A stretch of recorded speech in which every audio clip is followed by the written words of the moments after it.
با عرض سلام و کمال میل شوکت محمد در خدمتتان هستم و برنامه خبری تحلیلی پیام نیوز را تقدیم شما بینندگان ارجمند می کنم. حالا دقت دهید به نامگوی موضوعهای امروزه. تعقیب و اسیرگیری اعضای خانواده جنت الله کامل. در ادامه موج بازداشت‌های اخیر که کمیته دولتی امنیتی ملی تاجیکستان راه اندازی کرده است، 13 عضو عائله جنت الله کامل مسئول دفتر حزب نهضت اسلامی تاجیکستان در آلمان را اسیر گرفته‌اند. طبق معلومات بیشتر اسیران زنان و کودکان گفته می‌شوند. مقامات سبب بازداشت آنها را شرح نداده طلب کردند که 3 مرد عضو این عائله باید خود را تسلیم کنند. سبب دعوت به تسلیم آنها هم معلوم نیست. همسر برادر جنت الله شریپووا حسنگل و دختر برادرش کامیله و فاطمه را همراه با کودک 3 ساله‌اش مقامات امنیتی شهر دوشنبه روز 4 ایون بازداشت و بیگاهی همان روز رها کردند.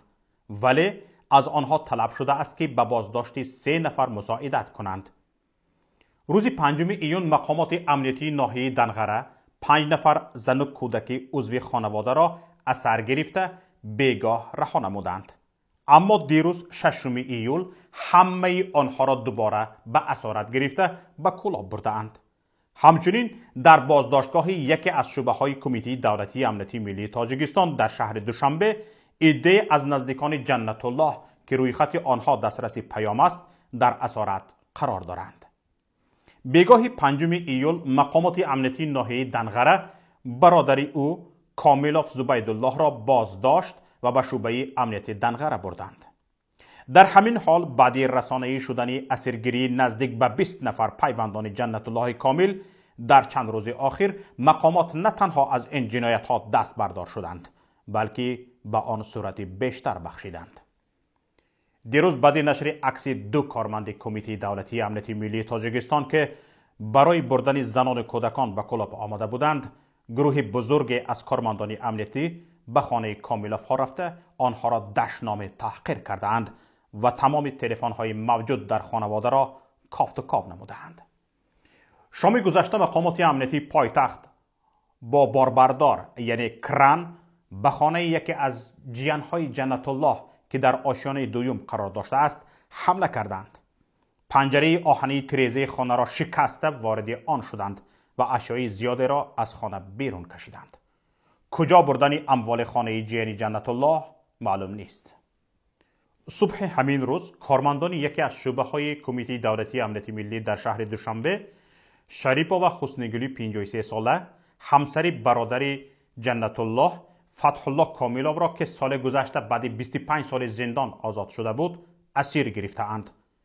جنت الله میگوید ینگش دیروز با رادیوی آزادی درباره بازداشت‌های اخیر صحبت داشته است و با احتمال زیاد سبب بازداشت هم همین است.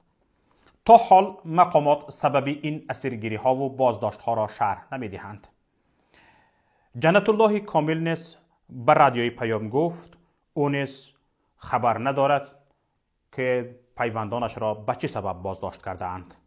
وابسته به این که چرا مقامات به اندیشه ما میخواهند 3 مردی اعضای عائله بنده را بازداشت کنند راستی نمیدونم. این تقریبا همیشه کار مقامات تاجیکستان همین است. بدون هیچ دلیل بدون هیچ گناه شخصان را بازداشت میکنند و قبل از بازداشت کردن هم نمیگویند که اینها چی گناه دارند و هر وقتی که بازداشت کردن با واسطه فشار با واسطه شکنجه هر چیزی که دلشان بخواه بالای اونها بار میکنند و از اونها امضا میگیرند و همین است که میبینی بعد از 1 ماه بعد از 2 ماه بازداشت شدن بعد دیله اونها را آشکار میکنند که گویا با این جرم یا با این گناه بازداشت شد. واقعیت حال همین است که نمیدونیم که برای چی چرا. یادآور میشویم که دیروز جنت الله کامل در پخش مستقیم درباره این بازداشت‌ها و اسیرگیری‌ها قصه کرده بود. امروز باز هم چند گریدورهای زیاده که به میان آمد بار دیگر به پخش مستقیم برآمده در صفحه فیسبوکیش این مسئله ها را گفت. لااقل انسان باشید، لااقل مرد باشید. من نمیدونم شما چگونه وجدان دارید، چگونه شیر انسانی خوردگید. مگر شما فرزند ندارید؟ مگر شما زن ندارید؟ مگر شما مادر ندارید؟ نخواد کودکی شیرخوار را همراه با مادرش برای بازپرسی برید و اینم نه یک روز، مدت 2 روز 3 روز می شود که شما این کار را بالای خانواده بنده انجام می دهید. گروه زنها و کودکان را بازداشت میکنید، بازپرسی میکنید، بالای اونها فشار میارید، سخنهای ناجا میگوید، تحقیر میکنید، دشنا میدهید. مگر انسان نیستید شما؟ خون انسانی در شما وجود دارد؟ شیر انسانی شما خوردگی نیستید؟ البته این کارهای شما هیچگاه به جزا. کمیته شهروندی نجات گروگانها و زندانیان سیاسی تاجیکستان با نشر اظهارات بازداشت پیوندان جنت الله کامل، فعال سیاسی و مسئول دفتر حزب نهضت اسلامی تاجیکستان در آلمان، از طرف کمیته دولتی امنیتی ملی تاجیکستان را شدیداً محکوم کرد. ضمن شدیداً محکوم کردن اقدام کمیته دولتی امنیتی ملی تاجیکستان در بازداشت کودکان و زنان بیگناه از امبودسمن و نیز سازمان‌های مدافع حقوق بشری در داخل و خارج کشور، بخصوص کمیته حقوق کودکان در سازمان ملل متحد و نیز عفو بین الملل درخواست کرد که به این اقدام غیر انسانی مقامات تاجیکستان توجه به عمل آورده برای آزادی بازداشت شده ها و نیز دیگر تکرار نشدن این چنین اقدام ها چاره عملی بیاندیشند. ما نظر عبدالستار بابایف، رهبر کمیته شهروندی نجات گروگانها و زندانیان سیاسی تاجیکستان، نسبت این قضیه را پرسیدیم که حالا با هم میشنویم. روزهای آخر کارمندان مقامات قدرتی تاجیکستان، بخصوص کارمندان کمیته دولتی امنیتی ملی تاجیکستان، نسبت نزدیکان فعالان سیاسی و نسبت زنان و کودکان خیلی هم ظالمانه رفتار کرده ایستادند و نمونه یکی از اینها این است که چند روز آخر خانواده فعال سیاسی جنت الله کامل از طرف مقامات قدرتی تاجیکستان مورد بازداشت قرار گرفتند و حتی این مقامات ها به زنان و کودکان شیرخواره هم رحم نکرده آنها را در بازداشتگاه قرار دادند. من همچون رئیس کمیته شهروندی نجات گروگانان و زندانیان سیاسی این عملی وحشیانه مقامات های تاجیکستان را محکوم میکنم و از تمام سازمان های بین المللی حقوق بشر خواهش میکنم که در قضیه فعالان سیاسی و نزدیکان آنهایی که در تاجیکستان این روزها مورد عذاب و شکنجه و بازداشت قرار میگیرند به طرف نباشند. این حتی ببینید شما که مقامات امروز با یک عملهای خشن دست میزنند که هیچ وقت برای انسان باور شدنی نیست. مثل که ما در رسانه ها میخونیم که در کشور چین اقلیت های اویغور مورد ظلم قرار میگیرند. حتی تاجیکستان هم امروز از این مقامات های چینی هم گذرانده ایستادند و نسبت مردم خود جبر ظلم را روا میبینند و اخیرا ما دیدیم که در رسانه ها مردم نزدیکان فعالان سیاسی، نزدیکان زندانیان سیاسی و خود زندانیان را مجبور میکنند که نسبت حزب نهضت اسلامی تاجیکستان و نسبت دیگر آزاد اندیشان روشنفکران خب در نزد دوربین بدگویی کنند، آنها را به تروریست و اکستریمیست عنوان کنند که البته نمونه این هم دیدیم که دختر زندانی سیاسی روزنامه‌نگار حکمت الله سیف الله زاده که در نوار معلوم است که چگونه او را میبرند و مجبور میکنند که و در آخر اون هم خودش میگوید که بس از دیگر من نمیتوانم به چنین کار دست بزنم. خلاصه اینها تمام مرز انسانیت را عبور کرده ایستادند و همه خانواده جنت الله کامل ما امروز آگاه شدیم که حتی در خانه زندگی کردن نمیتونن، همه در گریز هستند، به زنان و کودکان رحم نمیکنند. این وحشی ها اینا باید بدانند که این وحشانیت اینها در نزد قانون، روز این وحشانیت خود در نزد قانون پاسخ خواهند گفت و همین خاطر امروز این بازداشت هایی که چه خانواده برادر جنت الله موردی بازداشت و شکنجه و تعقیب و فشار قرار گرفته است و چی خاندان داملا زبیدالله محبوس سیاسی، اینها مقامات تاجیکستان میخواهند که از این مردم، از این خویشاوندان زندانیان سیاسی و یا از اعضایان حزب نهضت اسلامی تاجیکستان و دیگران مجبور اینا را برند زیر دوربین و با فشار بگویند که نمیدونم محیدین کبیری گناهکار است، محمد اقبال صدرالدین یا که عبدالستار بابایی و دیگران اینا گناهکارند، اینا نمیدونم ظالمند، خائنند. این حکومت امروز تمام ظلم و خیانتش را آشکار کرده ایستاده است. من همچون یک دوست شما برای مردم شریف تاجیکستان به شما مراجعت میکنم که در مقابل این ظلم و شیطنت سرخم نکنید، خاموش نایستید. فشار و تهدیدی که اینا بالای شما میارند و شما را مجبور میکنند که باید علیه حزب نهضت اسلامی تاجیکستان و دیگر اندیشان چون این تهمت ها را ببینید. شما که دیگر انسان هستید، نباید که شما این را ببینید که حکومت تاجیکستان یک انسان را میبرد زندان میکرد 5-6 سال و بعدا باز میگوید عفو شدی، تو را ما بخشیدیم، عفو کردیم.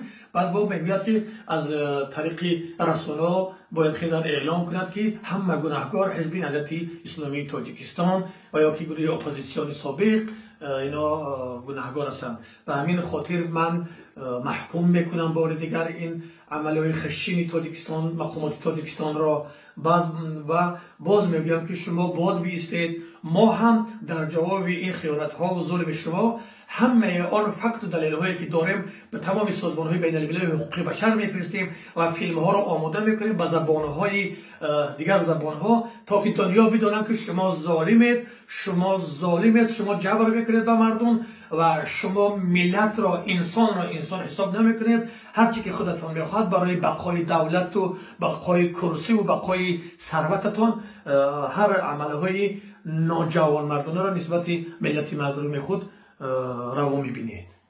تماشابینان گرامی، حالا من نسبت این قضیه چند گفتنی خود را دارم که میخواهم همینجا بگویم. آنهایی که فرمان این بازداشت ها و اسیرگیری ها را میدهند از رئیس جمهور سر کرده تا یتیم و دیگر مسئولین پایانتر، ما مطمئنیم که این کارها با فرمان مستقیم امام علی الرحمن و سیمومین یتیموف صورت میگیرد. آنهایی که این فرمان ها را اجرا میکنند و زنان کودکان را تحقیر شکنجه میکنند و اسیر میگیرند، راستی اول میخواستم به شما مراجعت کنم که بجای این مظلومین زن، مادر و کودک خود را تصور کنید. ولی این مراجعت ها به شما فایده ندارد. شما مطمئنید که همیشه دوران به کامتان میماند و تا آخر عمر با سوء استفاده از کرسی و مقام و منصبتان هر قدری که خواهید به مردم ظلم میکنید. شما همان گروه مردمید که خداوند در حقتان گفته لهم قلوب لا یفقهون بها و لهم آذان لا یسمعون بها و لهم عیون لا یبصرون بها اولئک کالانعام بل هم اضل. شما قلب و چشم و گوش دارید اما درک نمی کنید، نمی شنوید و نمی بینید. برای آنکه به خاطر زیادی گناه و ظلم هایتان خدا به چشم گوش و قلبتان مهر زده است. یعنی از همین حالا جایتان را در دوزخ آماده کرده ایستاده اید. برای همین به شما مراجعت نمی کنم، تنها شما را آگاه می کنم. آگاه باشید جزای ظلم هم در این دنیا و هم در آخرت شما را در می یابد. این سنت الهی است. منتظر باشید که هر ظلم در حق مردم، در حق این زنان کودکان بیگناه انجام می دهید به زودی به شما بر می گردد. حتما شما این روزها را در نزدیکان خود خواهید دید. به پیشوایتان، رئیستان مغرور نشوید.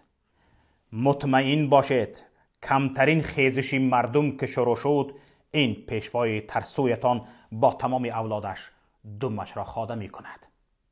شما میمانید و مردم. شما میمانید و هزارها نفر مظلوم که به مادرش، خواهرش، فرزندش ظلم کرده اید. فکر میکنید شما را میبخشند؟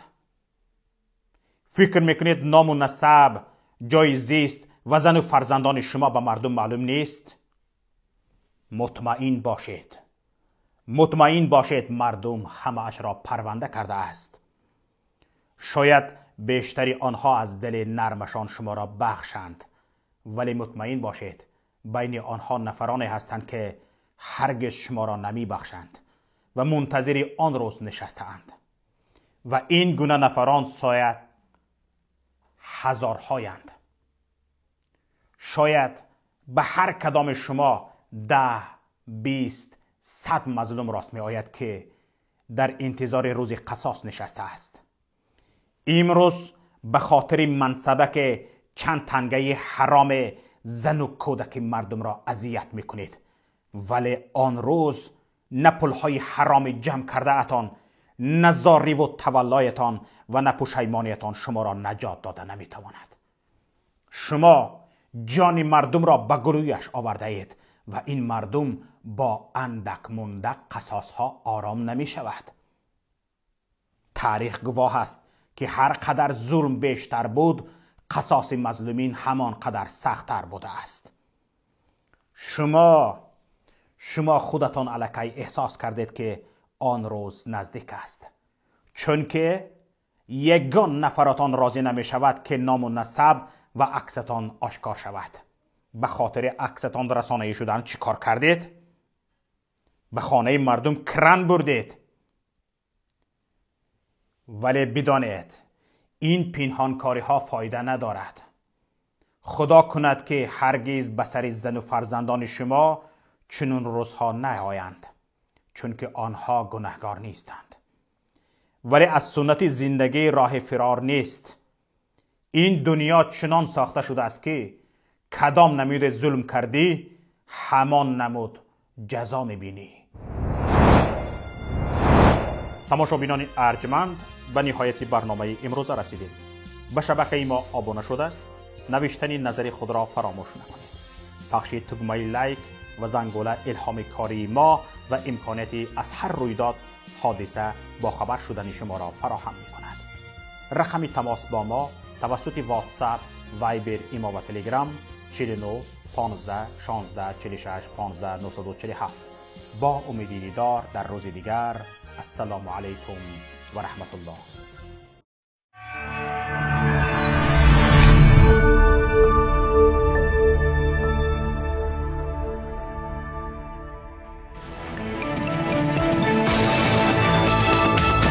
رادیوی پیام، در فضای سیاست صدای جدید. رادیوی پیام، علم، فرهنگ، نوید.